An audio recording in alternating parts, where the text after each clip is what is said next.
एक समय की बात है जब छोटे से गांव में बबीता नाम की एक बौनी लड़की अपने परिवार के साथ एक छोटे से घर में रहती थी। बबीता पढ़ाई में खूब होशियार थी। बच्चे उसे बड़े ही पसंद थे। वो अक्सर खाली वक्त में आसपास के बच्चों को पढ़ाया करती थी। बबीता के माता पिता उसके लिए काफी समय से लड़का ढूंढ रहे थे, पर बबीता की हाइट की वजह से वो उसे रिजेक्ट करके चले जाते थे। आसपास के लोग भी बबीता को पीछे से बौनी बौनी करके बुलाते थे। एक दिन की बात है जब बबीता की एक चिट्ठी आती है। बबीता जब उस चिट्ठी को पढ़ती है तो खुशी से झूम उठती है। माँ जल्दी आओ। हाँ बेटी, क्या हुआ? मानसी की चिट्ठी आई है, मुझे वो शहर बुला रही है। उसकी शहर में नौकरी लग गई है और वो वहीं किराए का फ्लैट लेकर रह रही है। अरे पर वो तुझे वहाँ क्यों बुला रही है? अरे माँ, वो बोल रही है कि वहाँ किसी स्कूल में टीचर की जॉब निकली हुई है। ये तो बड़ी अच्छी बात है। बबीता के माता पिता उसे शहर जाने की इजाजत दे देते हैं। बबीता बड़ी खुशी खुशी शहर चली जाती है। वहाँ वो सीधा अपनी सहेली मानसी के घर जाती है। मानसी उसे टीचर की जॉब का बताती है। देख, स्कूल बहुत अच्छा है, सैलरी अच्छी मिलेगी और पास में भी है। ये तो बढ़िया है, मैं कल ही चली जाती हूँ। हाँ बिल्कुल, तुझे देर नहीं करनी चाहिए। अगले दिन बबीता स्कूल में इंटरव्यू देने जाती है।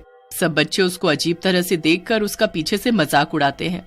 बबीता सीधे प्रिंसिपल के रूम में जाती है और इंटरव्यू देती है। बबीता को वो जॉब मिल जाती है।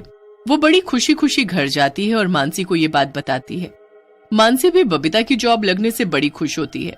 अब अगले दिन दोनों सहेलियां तैयार होकर अपनी अपनी जॉब के लिए निकलती हैं। मानसी का ऑफिस बबीता के स्कूल के पीछे ही होता है। मानसी अपना ऑफिस निकल जाती है और बबीता स्कूल। बबीता का स्कूल में पहला दिन होता है। वो थोड़ी नर्वस भी होती है, पर वो पूरे कॉन्फिडेंस से क्लास में जाती है। गुड मॉर्निंग स्टूडेंट्स, मैं तुम्हारी नई टीचर हूँ। मेरा नाम बबीता है और आज से मैं ही तुमको पढ़ाऊंगी। बच्चे बबीता को अजीब तरह से देखने लगते हैं और आपस में बातें करने लगते हैं। इसकी हाइट तो मुझसे भी कम है। हाँ बॉनी टीचर। क्या हुआ बच्चों, चलो अब आपस में बातें नहीं करो और पढ़ाई करो। सब अपनी अपनी मैथ्स की बुक निकालो। बबीता चेयर पर बैठने की कोशिश करती है, पर चेयर काफी ऊंची होती है। सारे बच्चे टीचर का मजाक बनाने लगते हैं और उस पर हंसने लगते हैं।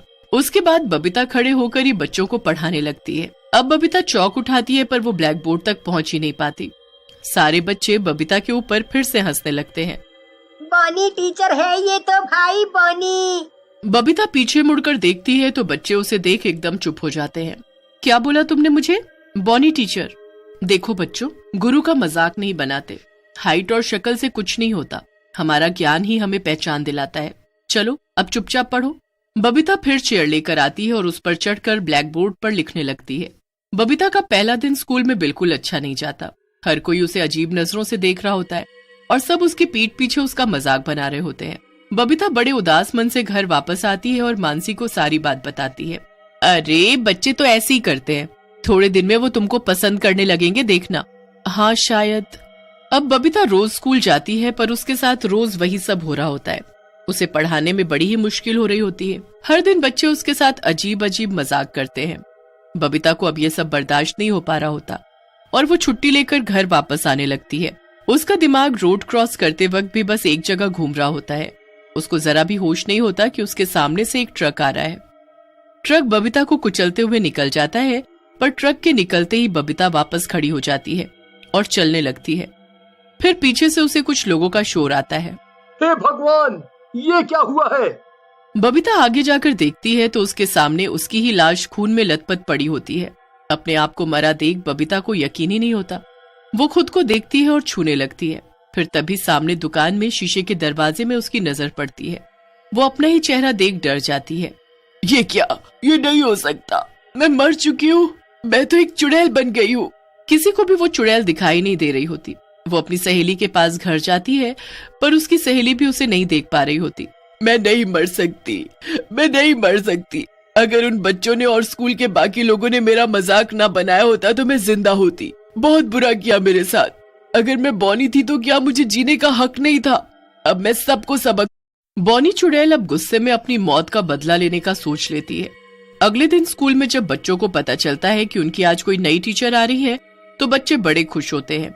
बॉनी चुड़ैल टीचर वहीं खिड़की से बच्चों को खुश होते देख रही होती है और उसे बड़ा गुस्सा आता है। वो क्लास में जा ही रही होती है कि तभी वहाँ नई टीचर आ जाती है। गुड मॉर्निंग बच्चों, मेरा नाम अंकिता है और अब से मैं ही तुमको पढ़ाऊंगी। अंकिता बड़ी ही सुंदर होती है। सब बच्चे उसे देख बड़े खुश हो जाते हैं, पर पहले ही दिन वो 4 बच्चों को क्लास के बाहर निकालकर धूप में खड़ा कर देती है।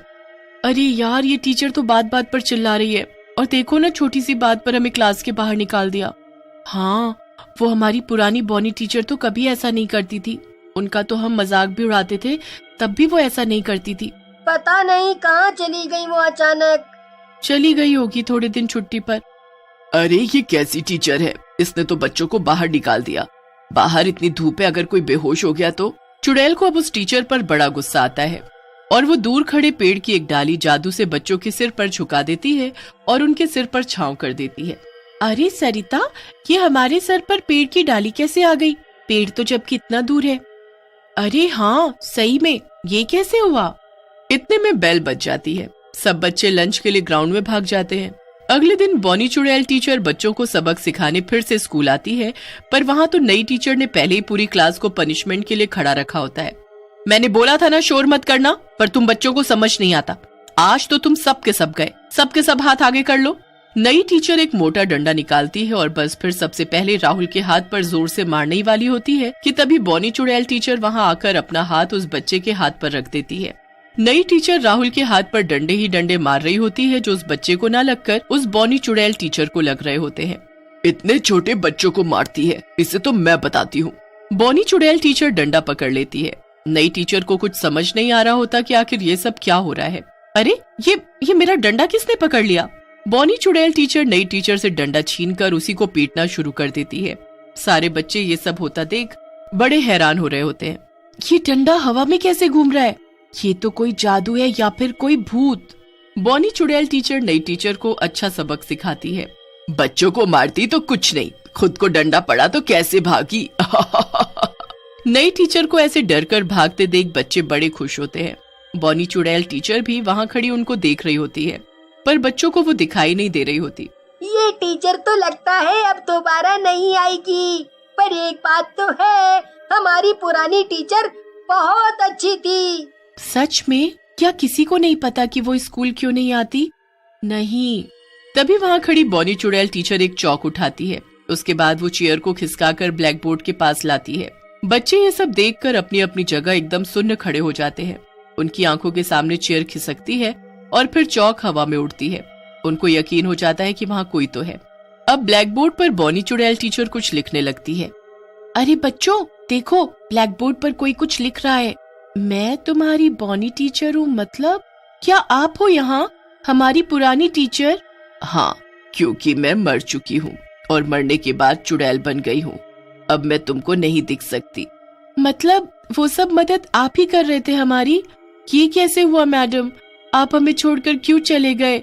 सब मेरा मजाक उड़ाते थे और एक दिन यही सब सोचते हुए मैं एक ट्रक के नीचे आकर मर गई। ये सब पढ़कर बच्चे बहुत रोते हैं। हमें माफ कर दो मैडम, हमने आपके साथ कितना बुरा किया और फिर भी आप रोज हमारी मदद करने आते थे। आप सच में बहुत अच्छे हो, हमें आप जैसी टीचर कभी नहीं मिल सकती। तभी क्लास में प्रिंसिपल मैम आती हैं। बच्चों, वो नई टीचर बोल रही है कि क्लास में कुछ अजीब भूतिया चीजें हो रही हैं, क्या ये सच है? नई टीचर स्कूल छोड़कर चली जाती है। बच्चे अपनी बबली मैडम को हमेशा याद करते हैं। उसके बाद उनकी क्लास में एक ऐसी टीचर आती है जिनका एक पैर नहीं होता। जैसे ही वो क्लास में आती है, बच्चे उनका हाथ पकड़कर उनको अंदर लेकर आते हैं और उनका अच्छे से स्वागत करते हैं। ये देख वो टीचर बड़ी खुश होती है और दूर खड़ी बॉनी चुड़ैल टीचर को उससे भी ज्यादा खुशी हो रही होती है कि उसने जाते जाते बच्चों को एक बड़ी अच्छी चीज सिखा दी।